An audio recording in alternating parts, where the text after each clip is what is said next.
ਸਤਨਾਮ ਸ਼੍ਰੀ ਵਾਲਮੀਕ ਸਾਹਿਬ ਜੀ।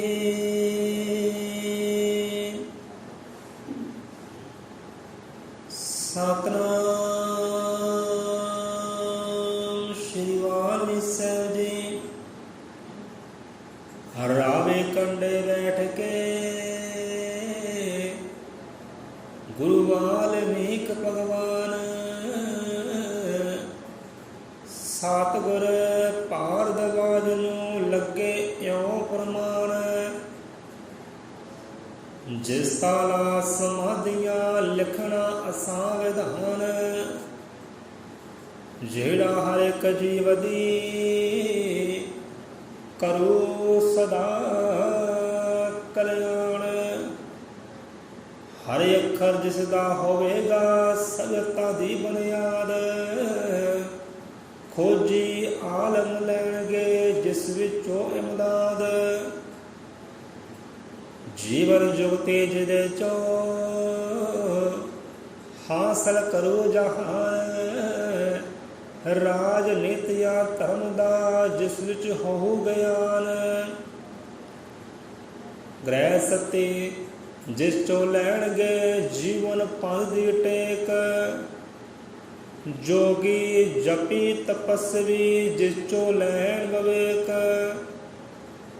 ਜਿਸ ਵਿੱਚ ਹਰ ਇੱਕ ਰੋਗ ਲਏ ਦਾਰੂ ਰਾਮ ਰਸੈਣ। ਪ੍ਰਗਟ ਹੋਣਾ ਜਗ ਤੇ ਜਿਸ ਦਾ ਨਾਮ ਰਮੈਣ। ਅਮਲ ਕਰੋ ਜੋ ਉਸ ਤੇ ਵਿਦਵਾਨ ਬਰਿਆਮ। ਉਸ ਲਈ ਖੁੱਲੇ ਰਹਿਣਗੇ ਸਵਰਗਪੁਰੀ ਦੇ ਧਾਮ। ਸਤ ਯੁਗ ਦਾ ਯੁਗ ਬਦਲ ਕੇ ਜਾਂ ਲੱਗਣਾ ਤ੍ਰੇਤਾ ਯੁਗ। ਤਦੋਂ ਚੋਂ ਸੂਰਜ ਬੰਸਦਾ ਫਿਰ ਸੂਰਜ ਪੈਣਾ ਉਗ। ਇਸਾਂ ਸਾਡੇ ਕਲਮ ਨੇ ਜੋ ਕਰਨਾ ਇਲਹਾਮ। ਉਸ ਮੁਤਾਬਕ ਜਗ ਤੇ ਜਨਮ ਲਹੂ ਸ਼੍ਰੀ ਰਾਮ। ਜੋ ਮਰਿਆਦਾ ਬੰਨਣੀ ਕਲਮ ਏਸ ਇੱਕ ਵਾਰ। ਉਦਾਹੇ ਵਿਚਰੋ ਜਗ ਤੇ ਸ਼੍ਰੀ ਰਾਮ ਅਵਤਾਰ। ਇਹ ਸਮਿਆਂ ਦੀ ਗਤੀ ਹੈ ਇਹ ਸਮਿਆਂ ਦਾ ਵਾਰ। ਝੱਲਣਾ ਪਊ ਹਰ ਪੁਰਸ਼ ਨੂੰ ਭਾਵੇਂ ਕੋਈ ਅਵਤਾਰ।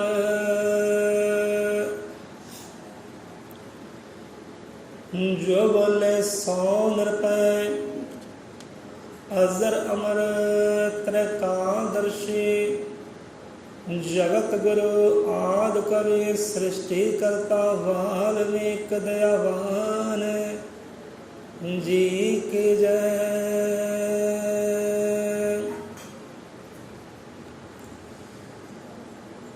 ਹਾਂਜੀ ਸਾਧ ਸੰਗਤ ਜੀ,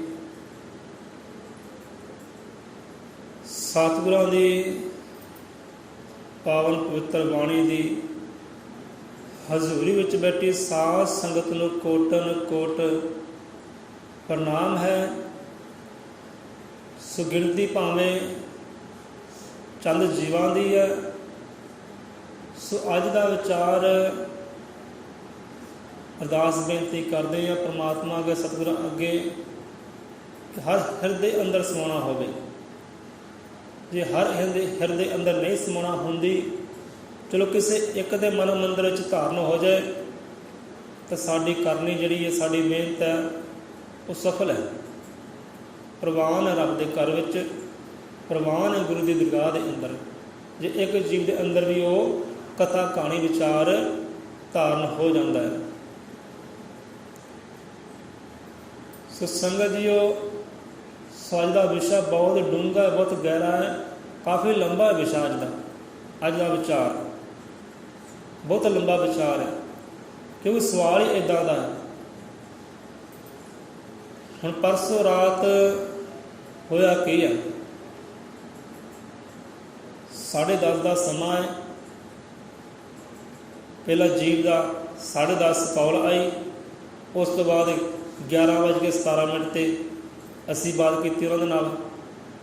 ਸੋ ਕਥਾ ਕਹਾਣੀ ਕੀ ਹੋਈ, ਹੁਣ ਪਹਿਲਾਂ ਦੇਖੋ ਆਪਣੇ ਨਗਰ ਵਿੱਚ ਬਾਣੀ ਦੇ ਪ੍ਰਕਾਸ਼ ਹੁੰਦੇ ਆ, ਬਾਣੀ ਵਿਚਾਰ ਵੀ ਹੁੰਦੀ ਹੈ, ਇਤਿਹਾਸ ਬਾਰੇ ਵੀ ਦੱਸਿਆ ਜਾਂਦਾ ਹੈ, ਗੁਰੂਆਂ ਦੀ ਕਰਨੀ ਬਾਰੇ ਵੀ ਚਾਨਣ ਪਾਇਆ ਜਾਂਦਾ ਹੈ। ਪਰ ਦੇਖੋ ਸਾਡੇ ਮੁਹੱਲੇ ਵਿੱਚ ਕੋਈ ਵੀ ਜੀਵ ਪਤਾ ਨਹੀਂ ਕੋਈ ਸੁਣਦਾ ਕਿ ਨਹੀਂ ਸੁਣਦਾ। ਜਿਹੜੇ ਸੁਣਦੇ ਹੋਣਗੇ ਉਹ ਇੱਕ ਪਾਸੇ ਦੀ ਪਾਉਂਦੇ ਆ ਅਤੇ ਦੂਜੇ ਪਾਸੇ ਦੀ ਕੱਢ ਦਿੰਦੇ ਆ। ਮਨ ਮੰਦਰ 'ਚ ਜਾ ਕੇ ਵਿਚਾਰ ਨਹੀਂ ਕਰਦੇ। ਜੇ ਵਿਚਾਰ ਕਰਨ ਤਾਂ ਸਵਾਲ 'ਤੇ ਸਵਾਲ ਪੈਦਾ ਹੋਣ, ਫਿਰ ਬੰਦਾ ਆਉਂਦਾ ਹੈ। ਜੇ ਸਵਾਲ ਪੈਦਾ ਹੋਣ ਫਿਰ ਬੰਦਾ ਚੱਲ ਕੇ ਆਉਂਦਾ ਹੈ, ਹਾਂ ਭਾਈ ਸਾਹਿਬ ਤੁਸੀਂ ਆ ਵਿਚਾਰ ਕੀਤਾ ਸੀ, ਸਾਡੇ ਮਨ 'ਚ ਇਹ ਸਵਾਲ ਪੈਦਾ ਹੋਇਆ, ਇਹਦਾ ਉੱਤਰ ਦਿਓ। ਫਿਰ ਬੰਦਾ ਚੱਲ ਕੇ ਆਉਂਦਾ ਹੈ। ਪਰ ਜਿਹਦੇ ਅੰਦਰ ਵਿਚਾਰ ਹੀ ਨਾ ਪੈਦਾ ਹੋਇਆ, ਸਵਾਲ ਹੀ ਨਾ ਪੈਦਾ ਹੋਇਆ, ਉਹਨੇ ਚੱਲ ਕੇ ਕੀ ਆਉਣਾ। ਹੁਣ ਸਤਸੰਗ ਇੱਕ ਇਹੋ ਜਿਹਾ ਪਲੇਟਫਾਰਮ ਹੈ ਕਿ ਜਿੱਥੇ ਬੰਦੇ ਦੇ ਅੰਦਰ ਤਬਦੀਲੀ ਆਉਂਦੀ ਹੈ। ਸ਼ਬਦਾਂ ਨੂੰ ਧਾਰਨ ਕਰਕੇ, ਬਚਨਾਂ ਨੂੰ ਧਾਰਨ ਕਰਕੇ, ਉਹਨਾਂ ਬਚਨਾਂ 'ਤੇ ਅਮਲ ਕਰਕੇ ਜੀਵਨ ਅੰਦਰ ਤਬਦੀਲੀ ਆਉਂਦੀ ਹੈ। ਹੁਣ ਸਤਸੰਗ ਵਿੱਚ ਵੀ ਉਹੀ ਜੀਵ ਆਉਂਦੇ ਨੇ ਕਿ ਜਿਨ੍ਹਾਂ ਨੂੰ ਰੱਬ ਦੇ ਨਾਲ, ਸਤਿਗੁਰਾਂ ਦੇ ਨਾਲ ਪ੍ਰੇਮ ਹੁੰਦਾ ਹੈ, ਮੁਹੱਬਤ ਹੁੰਦੀ ਹੈ ਦਿਲੋਂ, ਜਿਹਦੇ ਅੰਦਰ ਰੱਬ ਦਾ ਖੌਫ ਹੁੰਦਾ ਹੈ, ਰੱਬ ਦਾ ਭੈ ਹੁੰਦਾ ਹੈ, ਰੱਬ ਦਾ ਭਉ ਹੁੰਦਾ ਹੈ, ਭਾਵ ਕਿ ਪ੍ਰੇਮ ਹੁੰਦਾ ਹੈ। ਉਹੀ ਜੀਵ ਸਤਸੰਗ ਵਿੱਚ ਚੱਲ ਕੇ ਆਉਂਦੇ ਨੇ। ਜਿਹਨਾਂ ਨੂੰ ਗੁਰਾਂ ਦੀ ਕਰਨੀ ਦੇ ਨਾਲ ਪ੍ਰੇਮ ਹੁੰਦਾ ਹੈ, ਆਪਣੇ ਇਤਿਹਾਸ ਦੇ ਨਾਲ, ਧਰਮ ਸਥਾਨ ਦੇ ਨਾਲ ਪ੍ਰੇਮ ਹੁੰਦਾ ਹੈ, ਉਹ ਆਪੇ ਹੀ ਚੱਲ ਕੇ ਆਉਂਦੇ ਨੇ। ਅਤੇ ਕੁਝ ਜੀਵ ਇਹੋ ਜਿਹੇ ਵੀ ਹੁੰਦੇ ਨੇ ਜਿਹੜੇ ਸਰੀਰ ਕਰਕੇ ਨਹੀਂ ਪਹੁੰਚਦੇ। ਪਰ ਪੌੜੀਆਂ ਚੜ੍ਹਨੇ ਪੈਣੀਆਂ ਗੁਰੂ ਘਰ ਦੀਆਂ, ਸਰੀਰ 'ਚ ਇੰਨਾ ਬਲ ਨਹੀਂ ਹੈ। ਇਹੋ ਜਿਹੇ ਜੀਵ ਵੀ ਹੁੰਦੇ ਨੇ, ਪਰ ਉਹ ਘਰ ਬਹਿ ਕੇ ਜੇ ਸੁਣਦੇ ਨੇ ਤਾਂ ਵਿਚਾਰ ਕਰਨ ਅਤੇ ਸਵਾਲ ਉਹਨਾਂ ਦੇ ਮਨਾਂ ਵਿੱਚ ਉੱਠਣ। ਸੁਣੋ 5 ਤਰੀਕ 5 ਸਤੰਬਰ ਭਾਈ ਜੇਤਾ ਜੀ ਦਾ ਜਨਮ ਦਿਹਾੜਾ ਸੀ। ਆਪਾਂ ਵਿਚਾਰ ਕੀਤੀ, ਇਤਿਹਾਸ ਨੂੰ ਦੁਹਰਾਉਣਾ ਕੀਤਾ ਅਤੇ ਉਹ ਇਤਿਹਾਸ ਜਿਹੜਾ ਇੰਟਰਨੈਟ ਦੁਨੀਆ ਵਿੱਚ ਪਾਉਣਾ ਕੀਤਾ। ਕਿਉਂਕਿ ਸਾਡੇ ਨਗਰ ਵਿੱਚ ਭਾਵੇਂ ਪ੍ਰੇਮੀ ਨਾ ਹੋਣ, ਬਾਣੀ ਦੇ ਇਤਿਹਾਸ ਦੇ ਪ੍ਰੇਮੀ ਭਾਵੇਂ ਨਾ ਹੋਣ, ਗੁਰਾਂ ਦੀ ਕਰਨੀ ਦੇ ਪ੍ਰੇਮੀ ਭਾਵੇਂ ਨਾ ਹੋਣ, ਪਰ ਇੰਟਰਨੈਟ ਦੀ ਦੁਨੀਆ 'ਤੇ ਸਾਡੇ ਕੁਝ ਇਹੋ ਜਿਹੇ ਪ੍ਰੇਮੀ ਹੈ, ਦੋਸਤ ਮਿੱਤਰ ਹੈ, ਜਿਹੜੇ ਸਾਨੂੰ ਬਾਰ-ਬਾਰ ਬੇਨਤੀਆਂ ਕਰਦੇ ਤੁਸੀਂ ਇਤਿਹਾਸ ਪਾਉਣਾ ਕਰੋ, ਬਾਣੀ ਪਾਉਣਾ ਕਰੋ, ਸਾਡਾ ਆਹ ਸਵਾਲ ਹੈ, ਇਹ ਸਵਾਲ ਦਾ ਉੱਤਰ ਦਿਓ। ਇਹੋ ਜਿਹਾ ਜੀਵ ਇੱਕ ਪਾਣੀਪਤ ਤੋਂ ਵੀ ਹੈ, ਇੱਕ ਰਾਜਪੁਰੇ ਤੋਂ ਕਾਲ ਆਈ ਅਤੇ ਹੁਣ ਰਾਜਸਥਾਨ ਤੋਂ ਕਾਲ ਆਈ ਸਾਨੂੰ। ਉਹਨਾਂ ਨੇ ਇਤਿਹਾਸ ਸੁਣਿਆ ਭਾਈ ਜੇਤਾ ਜੀ ਦਾ, ਪੋਸਟ ਵੇਖੀ, ਮਨ 'ਚ ਸਵਾਲ ਆਇਆ ਅਤੇ ਸਾਨੂੰ 10 ਵਜੇ 10:30 ਕਾਲ ਕੀਤੀ ਰਾਜਸਥਾਨ ਤੋਂ। ਕਹਿਣਾ ਕੀਤਾ ਕਿ ਹਾਂਜੀ ਤੁਸੀਂ ਭਾਈ ਸਾਹਿਬ ਆ ਪੋਸਟ ਪਾਈ ਆ ਭਾਈ ਜੇਤਾ ਬਾਰੇ, ਇਹਦੇ ਬਾਰੇ ਸਾਨੂੰ ਜ਼ਰਾ ਗਿਆਨ ਦਿਓ, ਸਿੱਖਿਆ ਦਿਓ। ਉਹਨਾਂ ਦਾ ਕਹਿਣਾ ਇਹ ਸੀ, ਦੱਸਿਆ ਉਹਨਾਂ ਨੇ, ਅਸੀਂ ਸਿੱਖ ਸਮਾਜ ਦੇ ਵਿੱਚੋਂ ਹਾਂ ਅਤੇ ਸਿੱਖ ਸਮਾਜ ਦੇ ਦਲ ਦੇ ਅਸੀਂ ਪ੍ਰਧਾਨ ਹਾਂ ਰਾਜਸਥਾਨ 'ਚ। ਸਿੱਖ ਸਮਾਜ ਦੇ ਦਲ ਦੇ ਅਸੀਂ ਪ੍ਰਧਾਨ ਹਾਂ, ਰਾਜਸਥਾਨ ਤੋਂ ਅਸੀਂ ਬੋਲ ਰਹੇ ਹਾਂ।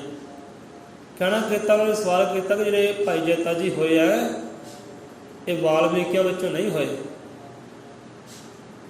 ਭਾਈ ਜੇਤਾ ਦੇ ਸਿਰ 'ਤੇ ਰਿਸ਼ੀ ਵਾਲਮੀਕ ਦਾ ਹੱਥ ਨਹੀਂ ਸੀ, ਗੁਰੂ ਗੋਬਿੰਦ ਸਿੰਘ ਮਹਾਰਾਜ ਜੀ ਦਾ ਹੱਥ ਸੀ। ਉਹਨਾਂ ਨੇ ਇਹ ਕਹਿਣਾ ਕੀਤਾ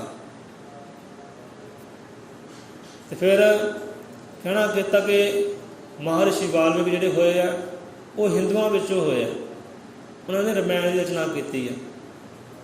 ਹੁਣ ਤੁਸੀਂ ਸਾਨੂੰ ਜਵਾਬ ਦਿਓ ਕਿ ਅਸੀਂ ਰਾਮ ਲਿਖਦੇ ਹਾਂ, ਰਾਮ ਬੋਲਦੇ ਹਾਂ, ਚਲੋ ਰਾਮ ਬੋਲਿਆ, ਰਾਮ ਲਿਖਿਆ, ਕਿ ਰਾਮ ਲਿਖਣ ਦੇ ਨਾਲ ਬੋਲਣ ਦੇ ਨਾਲ ਅਸੀਂ ਹਿੰਦੂ ਹੋ ਗਏ? ਕਿ ਰਾਮ ਲਿਖਣ ਦੇ ਨਾਲ ਆਪਾਂ ਹਿੰਦੂ ਹੋ ਜਾਂਦੇ ਹਾਂ? ਨਹੀਂ। ਸੋ ਇਹ ਵਿਸ਼ਾ ਅੱਜ ਦਾ ਸਾਡੇ ਮਨ ਵਿੱਚ ਬਾਰ-ਬਾਰ ਇਹ ਸਵਾਲ ਦੌੜ ਰਹੇ ਨੇ, ਪ੍ਰਸ਼ਨ ਉੱਤਰ ਦੌੜ ਰਹੇ ਨੇ, ਕੁਝ ਸਾਂਝੇ ਕਰ ਲੈਂਦੇ ਆ। ਹੁਣ ਦੇ ਪਹਿਲਾਂ ਹਿੰਦੂ ਸ਼ਬਦ ਅਰਥ ਭਾਵ ਕੀ ਹੈ? ਇਹ ਫਾਰਸੀ ਦਾ ਸ਼ਬਦ ਹੈ ਹਿੰਦੂ।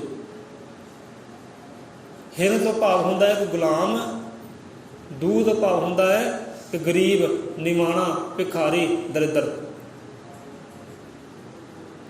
ये हिंदू शब्द का अर्थ भाव है। हिन तो भाव गुलाम, दू तो भाव दरिद्र, गरीब, निमाणा, भिखारी। हुण जे आपां पिछले इतिहास वाल जाइए तो लोग जिहड़े अज स्वर्ण बने फिरदे ना, ये पहला भिखारी सी, गरीब ही सी, दरिद्र ही सी, गुलाम ही सी। इराक देश विच ये गुलाम सी, गरीब सी, निमाणे सी। ब्राह्मण का काम की हुंदा सी कि 5 घरां विच उन्हें भिख्या मंगनी है। हिंदुओं का काम हुंदा सी 5 घरां च भिख्या मंगनी है, भीख मंगनी है। जे 5 घरां च भीख मिल गई तो गुजारा हुंदा है, नहीं तो 6वें घर में जाने की आग्ञा नहीं है। 5 घरां तो उदारपुर मिल गया तो खा लेना, पेट भर लेना, जे नहीं मिलया तो पानी पी के सौ जाओ। ये हाल सी। गुलाम सी समझदे, गरीब सी, निमाणे सी, भिखारी सी। जो महिमा सुनीए भारत देश की, वड्याई सुनीए भारत देश की, फिर नंग तड़ंगे जिहड़े भुखे नंगे भारत देश विच आए सी। भारत देश विच आए, गुलामी की, फिर गुलामी करते करते मन च विचार आया कि चलो हम राज करना है इस भारत देश से। फिर भारत देश ने राज भी किया। भारत देश उस वेले ना कोई देवी देवता सी, ना कोई गुरु पीर अवतार सी।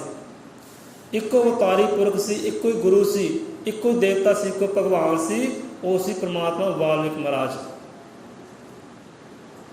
ये वेदां ग्रंथां की बाणी की रचना भी भारत विचों हुई है। ये ब्रह्म का ज्ञान, अखरी ज्ञान ही भारत तो पैदा होया। तो पैदा करने वाला कौन है? सतगुरु वाल्मीकि महाराज। हुण जिवें सवाल किया कि महर्षि वाल्मीकि हिंदुओं विचों होया। हिंद तो भाव गुलाम, दू तो भाव दरिद्र, गरीब, निमाणा। हुण जिहड़ा परमात्मा है वो गुलाम किद्दां हो सकदा? एक सतगुर गुलाम किद्दां हो सकदा है? वो गरीब निमाणा किद्दां हो सकदा? भिखारी किद्दां हो सकदा? जबकि उन्हें सारे संसार नूं दान ही किया है। उन्हें विद्या दान की है, ब्रह्म का ज्ञान दान किया, वेदा ग्रंथों की बाणी, धुर की बाणी दान की सारे संसार नूं। वो दान करने वाला गरीब निमाणा किद्दां हो सकदा है? भिखारी किद्दां हो सकदा? गुलाम किद्दां हो सकदा है? सो सारे संसार का सरदार है, आगू है। जिन्हें विद्या तोरी है, कलम तोरी है, ज्ञान तोरिया है, वो सारे संसार का सरदार है। ये सतगुरु ज्ञाननाथ महाराज भी दसदे ने बाणी अंदर, वो सारे संसार का सरदार है, आगू है, मुखिया है। हिंदू किद्दां होया? हुण रामायण लिखण दे नाल हिंदू थोड़ी हो गए हो। वो धर्मां विच आए नहीं। हुण धर्मां विच कौन आउंदा? जातां विच कौन आउंदा? गोतां विच कौन आउंदा? जिन्हें माँ के गर्भ तो जन्म लिया होवे वो धर्मां विच आउंदा है। वो जाति च आउंदा है, वो गोता च आउंदा है। हुण कोई सानूं दस दे कि सतगुरु वाल्मीकि महाराज दादा जी कौन सन, पिता जी कौन सन, माता जी कौन सन। जे कोई ये सिद्ध कर दे तो मान लेंदे आ कोई धर्मां विच आए, जाति विच आए, गोतां विच आए। वो इस चीज़ों विच नहीं आए।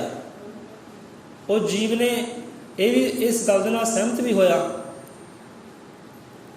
वो जीव इस गल नाल सहमत भी होया कि परमात्मा वाल्मीकि जोत च प्रगट होए। फिर आपां कहना कि जे जोत च प्रगट होए फिर धर्मां विच किद्दां आ गए, जातां गोतां विच किद्दां आ गए? वो जातां गोतां विच बिल्कुल भी नहीं आए, धर्मां विच बिल्कुल भी आए। रामायण लिखण दे नाल वो हिंदू नहीं हो गए। हुण रामायण कहण लगे कि हिंदुओं का ग्रंथ है, वो हिंदुओं विचों आए। वो हिंदुओं का ग्रंथ किद्दां होया भाई? वो ग्रंथ भारत देश के मूल निवासियों का, भाव कि साडा ग्रंथ है। भारत देश के मूल निवासियों का वो ग्रंथ है। पहला कौन सी? पहला गुरु किहड़ा सी? हाँ, धर्म जिहड़े है सारे कलयुग विच पैदा होए हैं। ਜ਼ਿਆਦਾ ਤੋਂ ਜ਼ਿਆਦਾ ਧਰਮ ਜਿਹੜੇ ਕਲਯੁਗ ਪੈਦਾ ਹੋਏ ਆ, ਗੁਰੂ ਪੀਰ ਅਵਤਾਰ ਜਿਹੜਾ ਆਏ ਆ ਕਲਯੁਗ ਵਿੱਚ ਆਏ ਆ। ਹੁਣ ਆਦਿ ਕਾਲ ਤੋਂ ਗੁਰੂ ਕਿਹੜਾ ਸੀ? ਇਹ ਤਾਂ ਗੁਰੂ ਨਾਨਕ ਮਹਾਰਾਜ ਜੀ ਦੱਸਦੇ ਨੇ ਬਾਣੀ ਵਿੱਚ, ਦੱਸਦੇ ਨੇ ਜਪਜੀ ਸਾਹਿਬ ਦੀ ਪਹਿਲੇ ਅੱਖਰਾਂ ਵਿੱਚ ਦੱਸਦੇ ਨੇ ਆਦਿ ਤੋਂ ਕਿਹੜਾ ਗੁਰੂ ਸੀ, ਜੁਗਾ ਜੁਗਾਂਤਰ ਕਿਹੜਾ ਗੁਰੂ ਚੱਲਦਾ ਆਇਆ। ਆਦਿ ਤੋਂ ਗੁਰੂ ਸੀ ਰਮਾਇਣ ਸਾਹਿਬ, ਪਰਮਾਤਮਾ ਵਾਲਮੀਕ ਮਹਾਰਾਜ, ਗੁਰੂ ਗੱਦੀ ਉੱਥੋਂ ਚੱਲੀ ਹੈ। ਜੋਤ 'ਚ ਪ੍ਰਗਟ ਹੋਏ ਆ, ਆਪਣੇ ਅੰਦਰ ਗੁਰੂ ਨੂੰ ਪ੍ਰਗਟ ਕੀਤਾ ਹੈ, ਨਾਮ ਸ਼ਬਦ ਦਾਤ ਲਈ ਹੈ, ਤੇ ਅਖਰੀ ਗਿਆਨ ਬ੍ਰਹਮ ਦਾ ਗਿਆਨ ਸਾਰੇ ਸੰਸਾਰ ਨੂੰ ਬਖਸ਼ਿਸ਼ ਕੀਤਾ ਹੈ। ਆਦਿ ਕਵੀ ਅਖਵਾਏ ਨੇ ਸਾਰੇ ਸੰਸਾਰ ਦੇ। ਉਹ ਹਿੰਦੂਆਂ ਧਰਮਾਂ ਵਿੱਚ ਨਹੀਂ ਆਏ, ਧਰਮਾਂ ਬਾਰੇ ਉਹਨਾਂ ਨੇ ਵੰਡ ਵਿਤਕਰੀ ਪਾਈ ਨਹੀਂ। ਧਰਮਾਂ ਨੇ ਕੀਤਾ ਕਿ ਉਹ ਵੰਡ ਵਿਤਕਰੀ ਪਾਏ ਨੇ, ਨਫ਼ਰਤ ਹੀ ਪੈਦਾ ਕੀਤੀ ਹੈ, ਘਰਨਾ ਪੈਦਾ ਕੀਤੀ ਹੈ। ਸਵਾਲ ਤਾਂ ਬਹੁਤ ਜ਼ਿਆਦਾ ਨੇ, ਵਿਸ਼ਾ ਬਹੁਤ ਲੰਬਾ ਹੈ। ਸੋ ਆਪੇ ਬ੍ਰਹਮਾ ਆਪੇ ਹਰੀ ਜੀਵ ਜੰਤ ਕੀ ਰਚਨਾ ਕਰੀ, ਵਾਲੋਂ ਪ੍ਰਗਟ ਹੋਈ ਜੋਤੀ, ਬੀਜੇ ਰਾਮ ਨਾਮ ਕੇ ਮੋਤੀ। ਅਗਮ ਅਗੋਚਰ ਪੁਰਖ ਨਰਾਇਣ, ਜਗ ਵਿੱਚ ਆਇਆ ਰਚਣ ਰਮਾਇਣ। ਦੀਨਾ ਨਾਥ ਸਰਬ ਕਾ ਕਰਤਾ, ਰੋਗ ਸੋਗ ਸਭਨਾ ਕੇ ਹਰਤਾ। ਹੁਣ ਉਸ ਪਰਮਾਤਮਾ ਨੇ ਸਤਿਗੁਰ ਨੇ ਕੀਤਾ ਕੀ ਹੈ?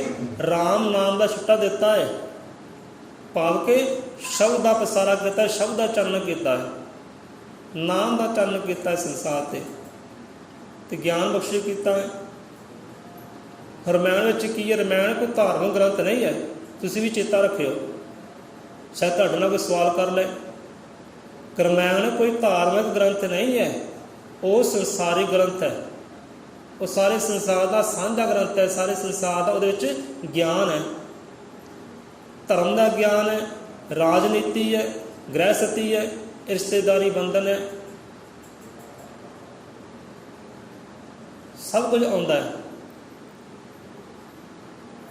ਪਰਿਵਾਰ ਕੀ ਹੈ, ਗ੍ਰਹਿਸਥੀ ਕਿੱਦਾਂ ਚੱਲਦੀ ਹੈ, ਗ੍ਰਹਿਸਥ ਕਿਹਨੂੰ ਕਹਿੰਦੇ ਨੇ, ਰਾਜਨੀਤੀਆਂ ਕਿੱਦਾਂ ਕਰਨੀਆਂ, ਕਿੱਦਾਂ ਰਾਜ ਕਰਨਾ ਹੈ, ਕਿੱਦਾਂ ਕਿਸੇ ਨੂੰ ਗੁਲਾਮ ਬਣਾਉਣਾ ਹੈ, ਇਹ ਸਾਰਾ ਆਉਂਦਾ ਹੈ। ਧਰਮ ਕੀ ਹੈ, ਇਹ ਸਾਰਾ ਆਉਂਦਾ ਹੈ। ਰਮਾਇਣ ਸਾਹਿਬ ਆਦਿ ਗ੍ਰੰਥ ਹੈ ਤੇ ਧਾਰਮਿਕ ਗ੍ਰੰਥ ਬਿਲਕੁਲ ਵੀ ਨਹੀਂ ਹੈ, ਸੰਸਾਰੀ ਗ੍ਰੰਥ ਹੈ। ਰਮਾਇਣ ਦਾ ਸਮਝੋ, ਰਮਾਇਣ ਕਿ ਰਮਾਇਣ ਰਾਮ ਆਏਗਾ, ਉਹਨਾਂ ਨੇ ਭਵਿੱਖ ਲਿਖਿਆ ਹੈ, ਆਉਣ ਵਾਲਾ ਕੱਲ੍ਹ ਲਿਖਣਾ ਕੀਤਾ ਹੈ ਕਿ ਰਾਮ ਆਏਗਾ। ਕੱਲਾ ਰਾਮ ਦਾ ਸੋਰੀ ਲਿਖਿਆ ਕਿ ਉਹਨਾਂ ਨੇ ਰਾਮ ਦੀ ਵਡਾਈ ਲਿਖੀ, ਇਸ ਕਰਕੇ ਹਿੰਦੂ ਹੋ ਗਏ। ਹੁਣ ਆਪਾਂ ਰਾਮ ਲਿਖਦੇ ਹਾਂ ਕਿ ਆਪਾਂ ਹਿੰਦੂ ਹੋ ਜਾਂਦੇ ਹਾਂ, ਰਾਮ ਬੋਲਦੇ ਹਿੰਦੂ ਹੋ ਜਾਂਦੇ ਹਾਂ? ਨਹੀਂ, ਰਾਮ ਨਾਇਕ ਦੱਸਿਆ ਗਿਆ ਉਸ ਵਿਧਾਨ ਦੇ ਅੰਦਰ।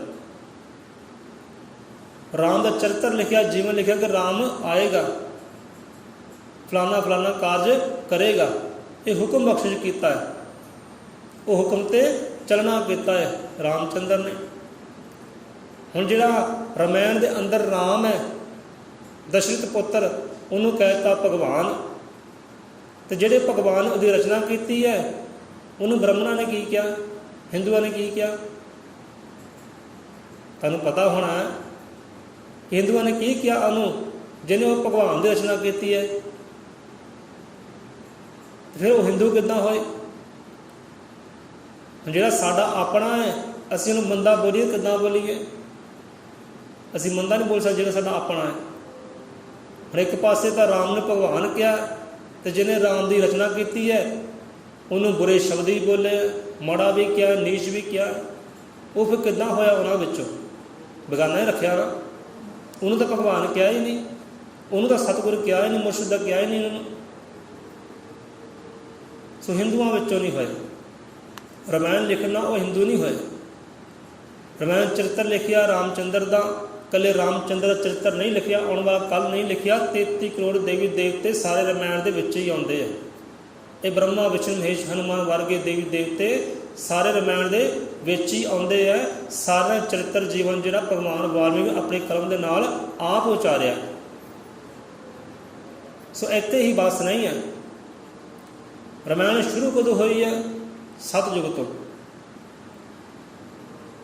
ਸਤਯੁਗ ਤੋਂ ਸ਼ੁਰੂ ਹੋਈ ਹੈ ਰਾਮਾਇਣ ਸਾਹਿਬ, ਤੇ ਸੰਪੂਰਨ ਕਦੋਂ ਹੋਈ ਹੈ? ਕਲਯੁਗ ਵਿੱਚ ਜਾ ਕੇ। ਹੁਣ ਇੱਥੇ ਵਿਚਾਰ ਕਰੀਏ, ਜਦੋਂ ਗੁਰੂ ਨਾਨਕ ਪਾਤਸ਼ਾਹ ਦੇ ਵਿੱਚ ਜੀਵਨ ਆਉਂਦਾ ਹੈ, ਕਿਰਦਾਰ ਆਉਂਦਾ ਹੈ, ਹੁਣ ਸਿੱਖ ਕਹਿਣਗੇ ਉਹ ਗ੍ਰੰਥ ਜਿਹੜਾ ਸਾਡਾ ਹੈ, ਰਾਮਾਇਣ ਸਾਹਿਬ ਸਾਡਾ ਹੈ। ਫਿਰ ਜਦੋਂ ਰਾਮ ਦਾ ਜ਼ਿਕਰ ਆਇਆ, ਕਹਿੰਦੇ ਰਾਮਾਇਣ ਸਾਡੀ ਹੈ, ਸਾਡਾ ਧਾਰਮਿਕ ਗ੍ਰੰਥ ਹੈ। ਉਹ ਗ੍ਰੰਥ ਮੂਲ ਨਿਵਾਸੀਆਂ ਦਾ ਭਾਵ ਸਾਡਾ ਹੈ, ਕਿਉਂਕਿ ਸਾਡੇ ਤੋਂ ਖੋਇਆ ਗਿਆ ਹੈ, ਲੁੱਟਿਆ ਗਿਆ ਹੈ। ਬ੍ਰਾਹਮਣਵਾਦ ਨੇ ਸਾਡੇ ਤੋਂ ਲੁੱਟਿਆ ਹੈ, ਖੋਇਆ ਹੈ, ਚੋਰੀ ਕੀਤਾ ਹੈ, ਤੇ ਆਪਣਾ ਕਹਿਣਾ ਕਰ ਲਿਆ ਕਿ ਸਾਡਾ ਹੈ। ਬਹੁਤ ਅਨੇਕਾਂ ਸ਼ਾਸਤਰ ਹੋਏ, ਵੇਦ ਹੋਏ, ਗ੍ਰੰਥ ਹੋਏ, ਪਰਮਾਤਮਾ ਵਾਲਮੀਕ ਰਚਨਾ ਕੀਤੇ, ਜੀਵਾਂ ਨੂੰ ਬਖਸ਼ਿਸ਼ ਕੀਤੇ। ਤਾਂ ਕੁਝ ਤਾਂ ਖਾਰੇ ਪਾਣੀ 'ਚ ਪਾਉਣੇ ਕਰ ਦਿੱਤੇ, ਕੁਝ ਖੂਹਾਂ 'ਚ ਸੱਟਣੇ ਕਰ ਦਿੱਤੇ, ਕੁਝ ਸਾੜਨੇ ਕਰ ਦਿੱਤੇ, ਤੇ ਸਾਂਭਿਆ ਕੀ ਬ੍ਰਾਹਮਣਾਂ ਨੇ? ਰਾਮਾਇਣ ਸਾਂਭ ਲਈ। ਕਿਸ ਤੋਂ ਗਿਆਨ ਲਵਾਂਗੇ, ਖੋਜਾਂ ਪੜਤਾਲਾਂ ਕਰਾਂਗੇ, ਤੇ ਉਹਨੂੰ ਆਪਣਾ ਧਾਰਮਿਕ ਗ੍ਰੰਥ ਬਣਾ ਲਿਆ। ਤੇ ਜਿੱਥੇ ਜਿੱਥੇ ਰਾਮ ਦੀ ਮਹਿਮਾ ਆਉਂਦੀ ਸੀ, ਵਡਿਆਈ ਆਉਂਦੀ ਸੀ, ਉਹਨੂੰ ਸਾਂਭ ਲਿਆ, ਤੇ ਬਾਕੀ ਸਾਰਾ ਕੱਟ ਵੱਢ ਕਰ ਦਿੱਤਾ।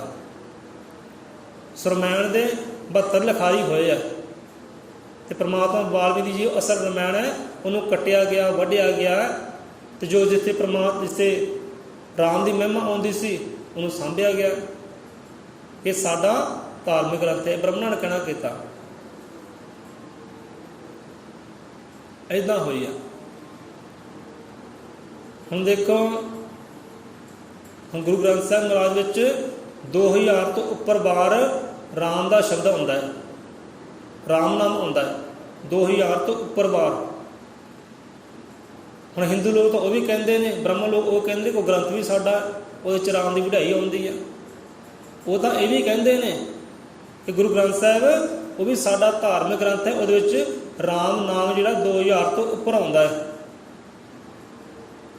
ਪਰ ਨਹੀਂ, ਜਿੱਥੇ ਰਾਮ ਚੰਦਰ ਰਾਜ ਦਾ ਜ਼ਿਕਰ ਆਉਂਦਾ, ਉੱਥੇ ਨਾਲ ਦਸ਼ਰਥ ਆਉਂਦਾ ਹੈ। ਜਿੱਥੇ ਇਕੱਲਾ ਰਾਮ ਆਉਂਦਾ, ਉੱਥੇ ਉਹ ਪਰਮਾਤਮਾ ਦਾ ਜ਼ਿਕਰ ਆਉਂਦਾ ਹੈ। ਰਾਮ ਤੋਂ ਭਾਵ ਹੁੰਦਾ ਹੈ ਕਿ ਜਿਹੜਾ ਸਮੇਂ ਸਮੇਂ ਵਿੱਚ ਰਮਿਆ ਹੋਇਆ ਹੈ, ਕਣ ਕਣ ਵਿੱਚ ਜਿਹੜਾ ਵਿਰਾਜਮਾਨ ਹੈ, ਹਰ ਯੁੱਗ ਦੇ ਅੰਦਰ ਜਿਹੜਾ ਹਾਜ਼ਰ ਨਾਜ਼ਰ ਹੈ, ਉਹਨੂੰ ਕਿਹਾ ਹੈ ਰਾਮ। ਹੁਣ ਸਾਡੀ ਨਜ਼ਰਾਂ ਵਿੱਚ ਰਾਮ ਕੌਣ ਹੈ? ਪਰਮਾਤਮਾ ਵਾਲਮੀਕ ਅਸਲ ਰਾਮ ਹੈ, ਜਿਹਨੇ ਉਹ ਰਾਮਚੰਦਰ ਦੀ ਰਚਨਾ ਕੀਤੀ ਹੈ, ਜਿਹੜਾ ਹਰ ਯੁੱਗ ਦੇ ਅੰਦਰ, ਹਰ ਸਮੇਂ ਦੇ ਅੰਦਰ, ਹਰ ਕਣ ਕਣ ਦੇ ਅੰਦਰ ਹਾਜ਼ਰ ਨਾਜ਼ਰ ਵਿਰਾਜਮਾਨ ਹੈ। ਅਸਲ ਵਿੱਚ ਰਾਮ ਜਿਹੜਾ ਉਹ ਹੈ, ਉਹਨੂੰ ਤਾਂ ਭਗਵਾਨ ਉਹ ਮੰਨਦੇ ਨਹੀਂ ਹੈ।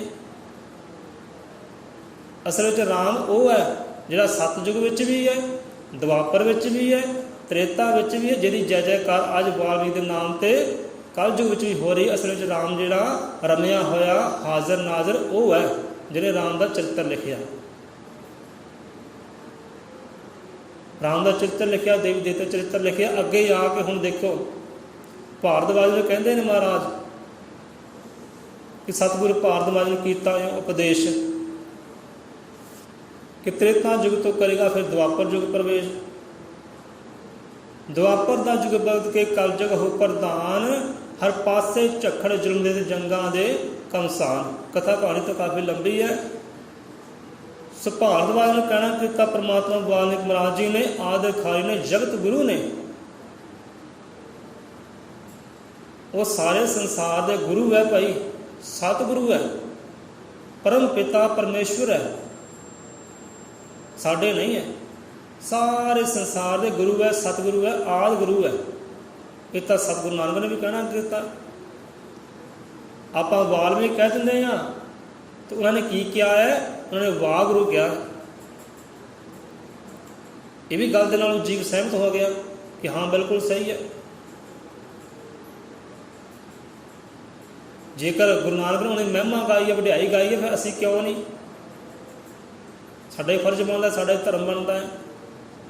ਹੁਣ ਗੁਰੂ ਨਾਨਕ ਨੇ ਉਸ ਆਦਿ ਕਵੀ ਨੂੰ, ਜਗਤ ਗੁਰੂ ਨੂੰ ਵਾਹ ਗੁਰੂ ਕਹਿ ਕੇ ਸੋਭਾ ਕੀਤੀ ਹੈ, ਮਾਣ ਬਖਸ਼ਿਆ, ਵਡਿਆਈ ਬਖਸ਼ਿਸ਼ ਕੀਤੀ ਹੈ। ਤੇ ਪੂਰੇ ਦਾ ਪੂਰਾ ਗ੍ਰੰਥ ਸਾਹਿਬ ਮਹਾਰਾਜ ਉਹਦੀ ਵਡਿਆਈ ਵਿੱਚ ਲਿਖਿਆ ਗਿਆ, ਉਚਾਰਿਆ ਗਿਆ, ਮਹਿਮਾ ਵਿੱਚ ਉਚਾਰਿਆ ਗਿਆ। 10ਵੇਂ ਗ੍ਰੰਥ ਵਿੱਚ ਗੁਰੂ ਗੋਬਿੰਦ ਸਿੰਘ ਮਹਾਰਾਜ ਸਾਰੇ ਪੰਨੇ ਸਾਫ਼ ਕਰ ਦਿੱਤੇ ਹੈ, ਸਾਰੇ ਸਵਾਲਾਂ ਦਾ ਹੱਲ ਹੀ ਦੱਸ ਦਿੱਤਾ ਹੈ ਕਿ ਸਾਡਾ ਗੁਰੂ ਕੌਣ ਹੈ। ਉਹ ਸਿੱਧਾ ਨਿਸ਼ਾਨਾ ਪਰਮਾਤਮਾ ਵਾਲਮੀਕ, ਸਤਿਗੁਰੂ ਵਾਲਮੀਕ ਤੇ ਜਾਂਦਾ ਹੈ ਕਿ ਆਦ ਅੰਤ ਇੱਕੋ ਅਵਤਾਰਾ, ਵੋਹੀ ਸਮਝੋ ਗੁਰੂ ਹਮਾਰਾ। ਨਮਸਕਾਰ ਤਿਸ ਹੀ ਪ੍ਰਭੂ ਕੋ, ਉਹਨਾਂ ਨੇ ਪ੍ਰਭੂ ਕਿਹਾ ਹੈ। ਨਮਸਕਾਰ ਤਿਸ ਹੀ ਪ੍ਰਭੂ ਕੋ ਸਗਲ ਪ੍ਰਜਾ ਜਿਸਨੇ ਆਪ ਜਿਵਾਈ। ਹੁਣ ਇੱਥੇ ਤੁਸੀਂ ਵਿਚਾਰ ਕਰ ਲਓ, ਇਤਿਹਾਸ ਨੂੰ ਆਪਣੇ ਅੱਖਾਂ ਸਾਹਮਣੇ ਲੈ ਜਾਓ ਕਿ ਕਿਹਨੇ, ਕਿਹੜਾ ਪ੍ਰਭੂ ਸੀ, ਕਿਹੜਾ ਮਾਲਕ ਸੀ, ਕਿਹੜਾ ਪਾਲਕ ਸੀ, ਜਿਹਨੇ ਸਾਰੀ ਦੀ ਸਾਰੀ ਸੈਨਾ, ਲੱਖਾਂ ਦੀ ਸੈਨਾ ਸੁਰਜੀਤ ਕਰਕੇ ਦਿਖਾਈ ਸੀ। ਪਹਿਲਾਂ ਖਤਮ ਕੀਤੀ, ਖਤਮ ਕਰਵਾਈ ਆਪਣੇ ਬੱਚਿਆਂ ਕੋਲੋਂ, ਸਿੱਖ ਸੇਵਕਾਂ ਕੋਲੋਂ, ਤੇ ਫਿਰ ਉਹਨੂੰ ਆਪਣਾ ਆਪ ਅਮਰ ਦਾ ਛੱਟਾ ਦੇ ਕੇ ਸੁਰਜੀਤ ਵੀ ਕੀਤੀ। ਇੱਥੇ ਗੁਰੂ ਗੋਬਿੰਦ ਸਿੰਘ ਮਹਾਰਾਜ ਦੱਸਦੇ ਕਿ ਸਾਨੂੰ, ਅਸੀਂ ਨਮਸਕਾਰ ਕਰਦੇ ਹਾਂ, ਪ੍ਰਣਾਮ ਕਰਦੇ ਹਾਂ ਉਹ ਗੁਰੂ ਨੂੰ ਜਿਹੜਾ ਆਦਿ ਹੈ, ਇੱਕੋ ਹੀ ਅਵਤਾਰਾ ਹੈ, 4 ਯੁੱਗਾਂ ਦਾ ਇੱਕੋ ਅਵਤਾਰੀ ਹੈ ਜਿਹੜਾ, ਉਹਨੂੰ ਅਸੀਂ ਨਮਸਕਾਰ ਕਰਦੇ ਹਾਂ, ਪ੍ਰਣਾਮ ਕਰਦੇ ਹਾਂ। ਇਹ ਗੱਲ ਦੇ ਨਾਲ ਵੀ ਜੀਵ ਸਹਿਮਤ ਹੋ ਗਿਆ।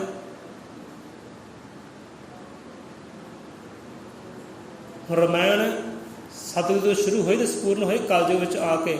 ਉਹ ਕਦੋਂ ਦੱਸਣਾ ਕੀਤਾ ਭਾਰਤਵਾਜ ਨੇ ਕਿ ਕਲਯੁਗ ਆਏਗਾ, ਉਹਦੇ ਵਿੱਚ ਘੋਰ ਹਨੇਰਾ ਹੋਵੇਗਾ ਗਿਆਨਤਾ ਦਾ, ਜ਼ੁਲਮ ਹੋਣਗੇ, ਪਾਪ ਹੋਣਗੇ, ਵਿਕਾਰ ਹੋਣਗੇ।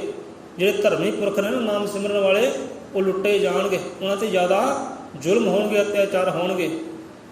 ਫਿਰ ਜੀਵ ਜੰਤੂ ਅਰਦਾਸਾਂ ਕਰਨਗੇ ਪਰਮਾਤਮਾ ਅੱਗੇ ਕਿ ਬਖਸ਼ੋ, ਭੇਜੋ ਕੋਈ ਅਵਤਾਰੀ। ਤਾਂ ਉਸ ਵੇਲੇ ਕੀ ਹੋਵੇਗਾ ਕਿ ਦੁਖੀਆਂ ਦੀ ਜਦ ਜਾਏਗੀ ਅੰਬਰਾਂ ਤੱਕ ਫਰਿਆਦ, ਤਦ ਸ਼੍ਰੀ ਗੁਰੂ ਨਾਨਕ ਆਉਣਗੇ ਕਰਨ ਗਈ ਇਮਦਾਦ। ਉਹਦੀ ਇੱਕੋ ਜੋਤੀ ਬਦਲ ਕੇ 10 ਜਾਮੇ ਵਿੱਚ ਸੰਸਾਰ, ਉਹਨਾਂ ਕਰਨਾ ਸਾਰੇ ਦੇਸ਼ ਨੂੰ ਮੁੜ ਲੋਹੇ ਦੀ ਦੀਵਾਰ। ਉਹਦੇ ਪੈਰੋਕਾਰਾਂ ਜ਼ੁਲਮ ਦੇ ਕਰਦੇ ਨੇ ਖੱਟੇ ਦੰਦ, ਜਿਸ ਪਾਸੇ ਆਉਂਦੇ ਧਾੜ ਵੀ ਰਸਤੇ ਕਰਨੇ ਬੰਦ। ਉਹਨਾਂ ਧਰਮੀ ਬੰਦਿਆਂ ਧਰਮ ਦੇ ਕਰਦੇ ਨੇ ਕਾਇਮ ਨਿਸ਼ਾਨ, ਉਹਨਾਂ ਕਰਕੇ ਰਾਜ ਪੰਜਾਬ ਦਾ ਮੁੜ ਕਰਨਾ ਨਵ ਨਿਰਮਾਣ। ਬੰਦਾ ਹੋਵੇ ਸ਼ਹਿਨਸ਼ਾਹ ਚਾਹੇ ਨਰਤਨ ਚਾਹੇ ਧਨਵਾਨ, ਪਰ ਮਿਲਦੇ ਕਰਮਾਂ ਨਾਲ ਸੇਵਾ ਭਜਨ ਗਿਆਨ। ਇਹ ਸੇਵਾ ਕਹਿੰਦੇ ਕਿਹਦੇ ਹੱਥ ਆਉਣੀ ਹੈ? ਗੁਰੂ ਨਾਨਕ ਦੇ ਹੱਥ ਆਉਣੀ ਹੈ। ਇਹ ਭਜਨ ਬੰਦਗੀ ਕਿਹਦੇ ਹੱਥ ਆਉਣੀ ਹੈ? ਗੁਰੂ ਨਾਨਕ ਦੇ ਹੱਥ ਆਉਣੀ ਹੈ। ਇਹ ਗਿਆਨ, ਇਹ ਸਿੱਖਿਆ ਕਿਹਦੇ ਹੱਥ ਆਉਣਾ ਹੈ? ਗੁਰੂ ਨਾਨਕ ਦੇ ਹੱਥ ਆਉਣਾ ਹੈ। ਉਹਦੇ ਪੈਰੋਕਾਰਾਂ ਦੇ ਹੱਥ ਆਉਣਾ ਹੈ, ਉਹਦੀ ਜੋਤ ਦੇ ਹੱਥ ਆਉਣਾ ਹੈ। ਉਹਦੀ ਇੱਕੋ ਜੋਤੀ ਬਦਲ ਕੇ 10 ਜਾਮੇ ਵਿੱਚ ਸੰਸਾਰ। ਇੱਥੇ ਆ ਕੇ ਰਮਾਇਣ ਜਿਹੜੀ ਹੈ ਸੰਪੂਰਨ ਹੋ ਜਾਂਦੀ ਹੈ। ਹੁਣ ਸਿੱਖ ਸਮਾਜ ਇਹ ਵੀ ਕਹਿ ਸਕਦਾ ਹੈ ਇਹ ਗ੍ਰੰਥ ਜਿਹੜਾ ਰਮਾਇਣ ਸਾਹਿਬ ਸਾਡਾ ਗ੍ਰੰਥ ਹੈ, ਕਿਉਂਕਿ ਵਿੱਚ ਗੁਰੂ ਨਾਨਕ ਦਾ ਜ਼ਿਕਰ ਆਉਂਦਾ ਹੈ, ਗੁਰੂ ਗੋਬਿੰਦ ਸਿੰਘ ਦਾ ਜ਼ਿਕਰ ਆਉਂਦਾ ਹੈ। ਰਮਾਇਣ ਸਾਹਿਬ ਆਦਿ ਗੁਰੂ ਹੈ, ਉਹ ਧਾਰਮਿਕ ਗ੍ਰੰਥ ਨਹੀਂ ਹੈ, ਉਹ ਸਾਰੇ ਸੰਸਾਰ ਦਾ ਗ੍ਰੰਥ ਹੈ। ਤੇ ਉਸ ਤੋਂ ਬਾਅਦ ਜਿਹੜੇ ਵੇਦ ਸ਼ਾਸਤਰ ਹੋਏ ਨੇ, ਗ੍ਰੰਥ ਹੋਏ ਨੇ, ਸਾਰੇ ਰਮਾਇਣ ਦੀ ਰਚਨਾ ਤੋਂ ਹੀ ਹੋਏ ਨੇ। ਇਹ ਵੀ ਬਾਣੀ ਸਮਝਾਉਣਾ ਕਰਦੀ ਨੇ। ਰਮਾਇਣ ਸਾਹਿਬ ਸਾਰੇ ਵੇਦਾਂ ਦੀ, ਗ੍ਰੰਥਾਂ ਦੀ ਮਾਂ ਹੈ। ਰਮਾਇਣ ਹਿੰਦੂਆਂ ਦਾ ਨਹੀਂ ਹੈ, ਹਿੰਦੂਆਂ ਨੇ ਆਪ ਕਬਜ਼ਾ ਕੀਤਾ ਹੈ ਕਿ ਸਾਡਾ ਹੈ, ਪਰ ਨਹੀਂ, ਉਹ ਸਾਰੇ ਸੰਸਾਰ ਦਾ ਹੀ ਹੈ। ਉਹ ਜਗਤ ਗੁਰੂ ਹੈ, ਸਾਰੇ ਸੰਸਾਰ ਦਾ ਗੁਰੂ ਹੈ। ਉਹਦੇ 'ਚ ਗੁਰੂ ਨਾਨਕ ਦੀ ਕਥਾ ਆਉਂਦੀ ਹੈ, ਸਾਰੇ ਗੁਰੂਆਂ ਪੀਰਾਂ ਰਹਿਬਰਾਂ ਦੀ ਕਥਾ ਕਹਾਣੀ ਹੋਈ, ਇਸ ਕਰਕੇ ਸਾਰੇ ਸੰਸਾਰ ਦਾ ਹੈ, ਕਿਸੇ ਇੱਕ ਦਾ ਨਹੀਂ ਹੈ। ਹੁਣ ਦੇਖੋ ਕਹਿਣਾ ਕੀਤਾ ਕਿ ਭਾਈ ਜੇਤਾ ਜੀ ਸਿੱਖਾਂ 'ਚ ਹੋਇਆ, ਸਿੱਖਾਂ 'ਚ ਹੋਇਆ। ਹੁਣ ਸਿੱਖ ਸਮਾਜ ਦੀ ਸਥਾਪਨਾ ਕਦੋਂ ਹੋਈ ਹੈ? ਤੇ ਉਸ ਤੋਂ ਪਹਿਲਾਂ ਕੀ ਸੀ ਲੋਕ? ਸਿੱਖ ਧਰਮ ਦੀ ਸਥਾਪਨਾ ਕਲਯੁਗ ਵਿੱਚ ਹੋਈ ਹੈ, ਆਹ ਸਮੇਂ ਵਿੱਚ ਹੋਈ ਹੈ। ਤੇ ਉਸ ਤੋਂ ਪਹਿਲਾਂ ਜੀਵ ਕੀ ਸੀ? ਹਿੰਦੂ ਸੀ, ਮੁਸਲਮਾਨ ਸੀ, ਈਸਾਈ ਸੀ। ਹੁਣ ਦੇਖੋ ਆਪਾਂ ਕਹਿਣਾ ਅੱਗੇ ਤੱਕ ਭਾਈ ਦੇਖੋ ਸਾਡਾ ਨਾਮ ਸੰਦੀਪ ਸਿੰਘ ਹੈ, ਸਾਡੇ ਪਿਤਾ ਦਾ ਨਾਮ ਸਰਵਣ ਸਿੰਘ ਹੈ, ਅਸੀਂ ਆ ਗਏ ਸਿੱਖਾਂ ਵਿੱਚ, ਸਾਨੂੰ ਮਜ਼੍ਹਬੀ ਸਿੱਖ ਕਹਿੰਦੇ ਆ। ਸਾਡੇ ਦਾਦਾ ਜੀ ਦਾ ਨਾਮ ਮੁਨਸ਼ੀ ਰਾਮ ਹੈ। ਹੁਣ ਤੁਸੀਂ ਕਹੋਗੇ ਰਾਮ ਸ਼ਬਦ ਹਿੰਦੂਆਂ ਨਾਲ ਲੱਗਦਾ, ਉਹ ਹਿੰਦੂਆਂ ਵਿੱਚੋਂ ਤੁਸੀਂ ਆ, ਤੁਹਾਡੀ ਅੰਸ਼ ਵਿੱਚ ਹਿੰਦੂਆਂ ਵਿੱਚੋਂ ਹੈ, ਕਿਉਂਕਿ ਦਾਦੇ ਦੇ ਨਾਮ ਦੇ ਨਾਲ ਰਾਮ ਲੱਗਦਾ, ਉਹ ਹਿੰਦੂਆਂ ਵਿੱਚੋਂ ਹੋਏ। ਆਪਾਂ ਵਿਚਾਰ ਕਰੀਏ, ਸਵਾਲ ਕੀਤਾ ਕਿ ਹਾਂ ਵੀ ਨਾਨਕ ਦਾਸ ਹੋਏ ਹੈ, ਰਾਮ ਦਾਸ ਹੋਇਆ, ਦਾਸ ਕਿਹਨਾਂ ਪਿੱਛੇ ਲੱਗਦਾ ਹੈ? ਹਿੰਦੂਆਂ ਪਿੱਛੇ ਲੱਗਦਾ। ਗੋਬਿੰਦ ਰਾਏ ਹੋਏ ਹੈ, ਬਾਅਦ 'ਚ ਜਾ ਕੇ ਸਿੰਘ ਹੋਇਆ। ਹੁਣ ਕਹਿਣ ਵਾਲੇ ਇਹ ਵੀ ਕਹਿੰਦੇ ਨੇ ਕਿ ਗੁਰੂ ਨਾਨਕ ਪਾਤਸ਼ਾਹ, ਇਹ 10 ਪਾਤਸ਼ਾਹ ਜਿਹੜੇ ਹਿੰਦੂਆਂ ਵਿੱਚੋਂ ਹੋਇਆ। ਪਰ ਹਿੰਦੂ ਧਰਮ, ਜੇ ਹਿੰਦੂ ਲੋਕ ਇੰਨੇ ਉੱਚੇ ਹੁੰਦੇ, ਸੁੱਚੇ ਹੁੰਦੇ, ਵੰਡ ਵਿਤਕਰੀ ਉਹਨਾਂ ਵਿੱਚ ਨਾ ਹੁੰਦੀ, ਇਹ ਧਰਮ ਦੀ ਸਥਾਪਨਾ ਕਿਉਂ ਹੁੰਦੀ? ਹੁਣ ਦੇਖੋ ਸਤਿਗੁਰੂ ਰਾਮਾਨੰਦ ਹੋਏ, ਧਿਆਨ ਕਰਿਓ। ਹੁਣ ਜਿਹੜਾ ਸਤਿਗੁਰੂ ਰਾਮਾਨੰਦ ਹੋਏ ਤੇ ਪੱਕੇ ਬ੍ਰਾਹਮਣ ਹੋਏ ਆ, ਹਿੰਦੂਆਂ ਵਿੱਚ ਹੋਏ, ਪੱਕੇ ਬ੍ਰਾਹਮਣ ਹੋਏ ਆ। ਹੁਣ ਦੇਖੋ ਉਹ ਬ੍ਰਾਹਮਣਵਾਦ ਤੋਂ ਅਲੱਗ ਕਿੱਦਾਂ ਹੋਏ? ਹੈ ਬ੍ਰਾਹਮਣਾਂ ਵਿੱਚੋਂ ਸੀ, ਪਰ ਉਹਨਾਂ ਦੀ ਸੋਚ, ਉਹਨਾਂ ਦੇ ਵਿਚਾਰ, ਉਹਨਾਂ ਦੀ ਸੁਰਤੀ ਬ੍ਰਾਹਮਣਵਾਦ ਤੋਂ ਅਲੱਗ ਸੀ, ਇਸ ਕਰਕੇ ਉਹ ਬ੍ਰਾਹਮਣਾਂ ਤੋਂ ਅਲੱਗ ਹੋ ਗਏ। ਅਗਰ ਸੰਗੀ ਸਾਥੀ ਕਿਹੜੇ ਬਣਾ ਲਏ, ਚੇਲੇ ਕਿਹੜੇ ਬਣਾ ਲਏ? ਸਤਿਗੁਰੂ ਰਵਿਦਾਸ ਮਹਾਰਾਜ, ਕਬੀਰਦਾਸ ਜੀ ਮਹਾਰਾਜ, ਸੈਣ ਜੀ, ਧੰਨਾ ਜੀ, ਜੈਦੇਵ, ਤਰਲੋਚਨ, ਜਿਨ੍ਹਾਂ ਨੂੰ ਲੋਕ ਨੀਚ ਕਹਿੰਦੇ ਸੀ, ਧਰਖਾਲਦੇ ਸੀ ਦਰ ਦਰ ਤੋਂ, ਉਹਨਾਂ ਲੋਕਾਂ ਨੂੰ ਸੰਗੀ ਸਾਥੀ ਬਣਾਇਆ, ਆਪਣਾ ਚੇਲਾ ਬਣਾਇਆ, ਭਗਤ ਬਣਾਇਆ ਤੇ ਵੱਖਰੀ ਲਹਿਰ ਚਲਾਈ। ਉਹ ਲਹਿਰ ਜਿਹੜੀ ਬ੍ਰਾਹਮਣਵਾਦ ਦੇ ਖਿਲਾਫ ਸੀ, ਉਹਨਾਂ ਦੀ ਸੋਚ ਦੇ ਖਿਲਾਫ ਸੀ। ਹੈ ਤਾਂ ਉਹੀ ਬ੍ਰਾਹਮਣਾਂ ਵਿੱਚੋਂ ਸੀ, ਪਰ ਅਲੱਗ ਕਿਉਂ ਹੋਏ?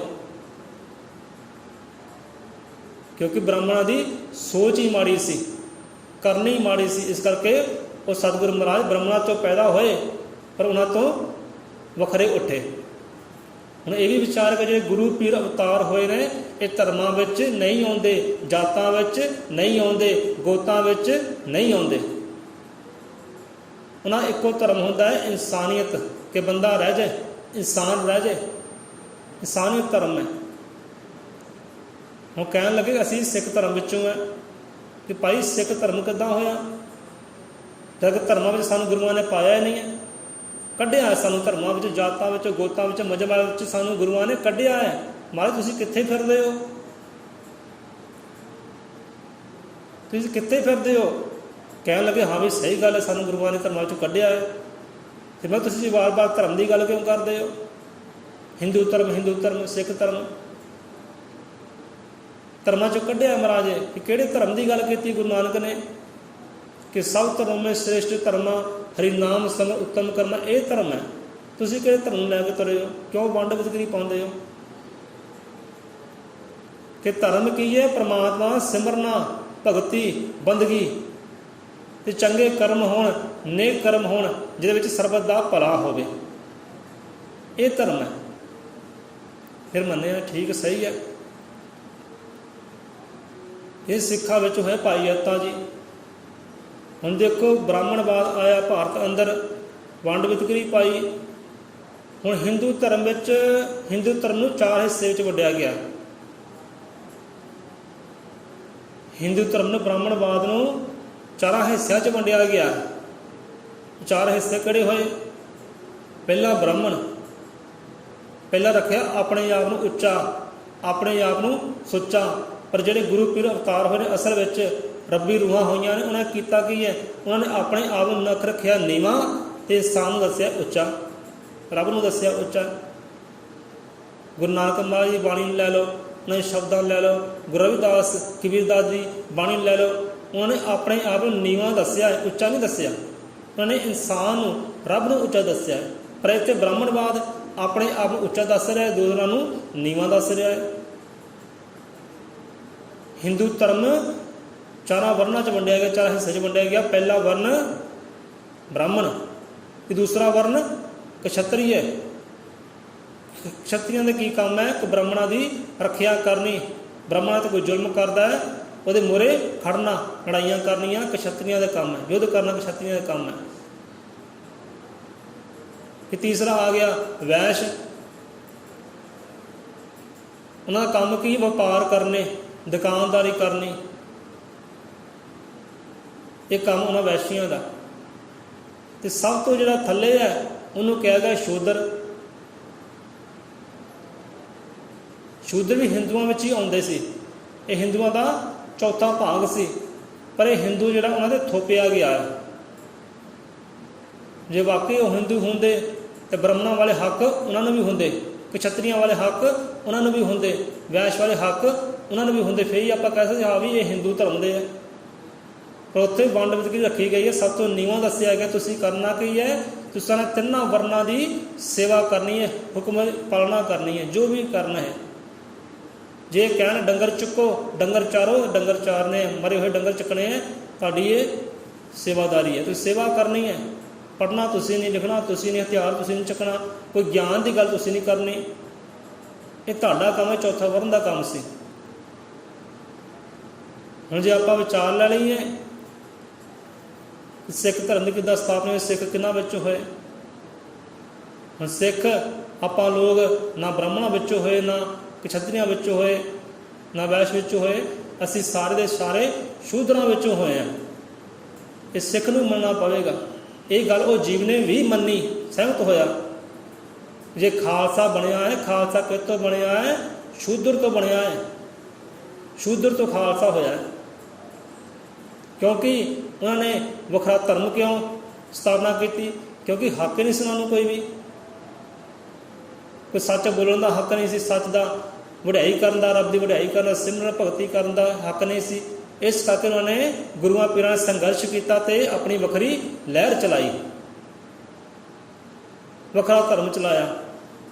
इस करके हुणे शूद्रां विचों बड़े बड़े योद्धे होए ने, गुरु पीर अवतार होए ने, गुरु रविदास महाराज होए ने, कबीरदास जी होए ने, बड़े बड़े योद्धे सूरमे होए ने, जिन्होंने धर्म की रक्षा वास्ते, इंसानी रक्षा वास्ते सिर दिते है। तो उन्होंने विच भाई जैता जी भी एक ही होए। फिर वो जीव मन्निया कि हाँ भी सिख उदों होए सी जदों गुरु गोबिंद सिंह महाराज ने नाम दिता सी, भाई जैता तो जीवन सिंह किया सी, उदों सिख होए। फिर मन्निया, फिर मन्निया कि हाँ भी ठीक है, नीचां विचों होए, शूद्रां विचों होए, असीं सारे शूद्रां विचों ही हैं, कोई वंड वितकरी नहीं है।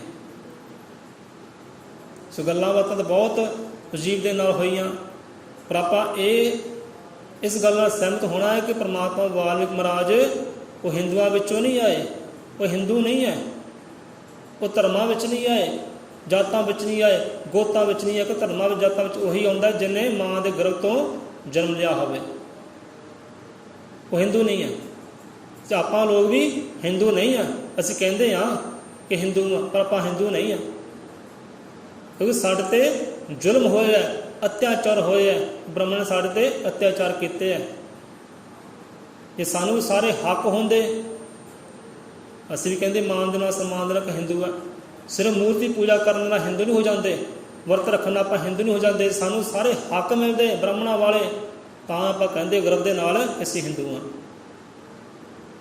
सानू हक नहीं सी सारे, इस करके गुरुआं पीरां ने संघर्ष किया, घालना की ते वखरी लहर चलाई। अज वो लहर के अंदर आपां सारे ही हैं। समान समान वड्याई बख्शी की है, गुरुआं पीरां रहबरां सानू पढ़न लिखण का हक बख्शी किया, गुरुआं पीरां रहबरां सानू अपने आप को दुखी करके परेशान करके न कोई शब्द लैंदे, इत्थों सारी कहानी पूरी हो जाएगी कि बलदा मन करे ना कोई दुनिया वाले सारे, जो हंकारे सोई हारे, स्वामी ज्ञान पुकारे। इस तो पहला कथा कहानी आती है कि किहड़े किहड़े हंकारी होए हैं तो किद्दां उन्हां दा हंकार टुटिया, किद्दां राजे तो कंगाल हो गए हैं, वो कथा कहानी आती है। रामायण में राम का जिक्र भी आता है, रावण का जिक्र भी आता है, जनक का भी जिक्र आता है, दशरथ का भी जिक्र आता है, अनेकों ऋषियां मुनियां गुरुआं पीरां का देवी देवता जिक्र आता है। सो इस करके वो संसार